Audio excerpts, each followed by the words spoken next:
Okay, in this short video, what we want to play with is some of the types of sources you might see, some of the language you might see, and what tools we might use as we unpack sources that come from this conversation about the Australian frontier wars. And I've thought, as a starting point for us, I might play with a source that on a surface level most of us would think is fairly reputable. What we've got here is a book review that was published on the Journal of the Australian War Memorial. So we'd be thinking straight away that this is a reputable site and thinking it's probably a fairly reputable historian writing the review of the site. And that's great. But one of the things we need to be aware of in this Frontier Wars unit is that there's actually a lot of contemporary voices that are choosing words differently that might raise concern. So we're going to have to go to our training. We've got tools for this, and the one that I've emphasised a bit with you this year is Adamant. We need to look at the author, we need to look at the date, the audience, the message. We need to think about the agendas that are raised, we need to think about the nature of the sources, whether it's a book review or not, and the techniques they use. Now, not every one of those elements is going to be necessarily very helpful for every source, but they are going to be helpful. Now, an interesting starting point for us is that even the Australian War Memorial acknowledges that frontier warfare has taken place, but it itself as an institution is embroiled in controversy on the topic. The War Memorial says that frontier wars existed and that they're an important part of Australian history, but they are under pressure to recognise the frontier wars within their displays and haven't done so. It's saying these wars take place, but it's not commemorating it, and that's controversial and quite political. The disputing of concepts, disputing of words, disputing of how memory should be constructed, the disputing of evidence and interpretations of evidence shows up even in this fairly innocuous little reading. And if you haven't paused to read what Monera has written in this book review, please do. Take a moment, stop, read it, highlight it, and scribble on it. I just thought to keep it nice and easy, it would be worth doing a brief comparison using some of our tools with another source. And this is actually just off Google Book Reviews, and it's only the starting lines of one book called The Forgotten War by Henry Reynolds. And it's one of the seminal pieces of history on the topic. So let's pick up on how we might attack these sources. Firstly, Adamant.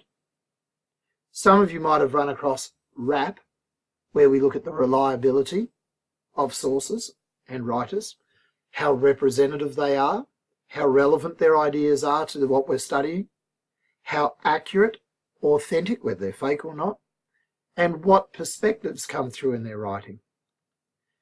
You'll also know from junior history that we're interested in the context from which a source has come, the time and place, what's going on, what's in the news at the time, what are the issues of the time, the actions of the people involved, the beliefs, attitudes, values, the motives for writing perhaps, the origins and the purpose of the writer. So let's start picking up on these. Not sure what happened there. Let's start picking up on these by identifying some of the problematic language. One of the things I've noticed straight away is there's an element of judgment in the sources, and they are in open dispute.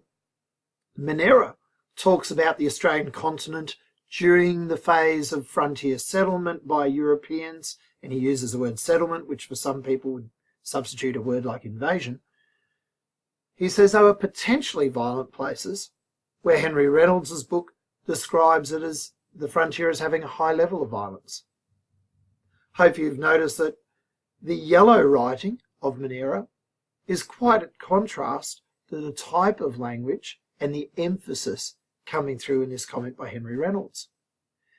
In the green bit, Monera says there's an awareness of this aspect of the frontier experience that has faded, whereas in this source, the memory hasn't faded, it's been chosen to ignore. So now we've got to use our tools. how reliable are these sources? How representative of other historians? How representative are they of the mainstream views? Are they relevant? Should we take these on board? And both of these actually are relevant, so not a great example. Are there any inaccuracies in here? Is anything being faked? Well, neither of these are being faked. That's genuinely what these sources said. And what perspectives come through? I suspect Monera's perspective, which might be reflecting John Connor's perspective, and John Connor, the book he's reviewing, John Connor is a military historian. Perhaps this perspective of how much violence differs from this perspective of Henry Reynolds, or at least purported to be Henry Reynolds' point of view.